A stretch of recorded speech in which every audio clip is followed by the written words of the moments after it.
This chicken door does not move up and down freely. Dismantle it and clean it. The 10 screws out. We can see there is lots of dirt in here that's gumming it up. Pull off the sides, pop the light out. We can get a closer look at the mechanism.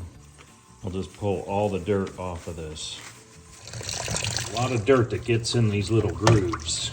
Clean out these grooves. Mechanism inside isn't too dirty. Reassemble it. Make sure everything goes into the proper grooves. It needs to go into the bushing. It's easier just to put it right in. And everything back up. Have the screws back in. Make sure everything goes down, and it does.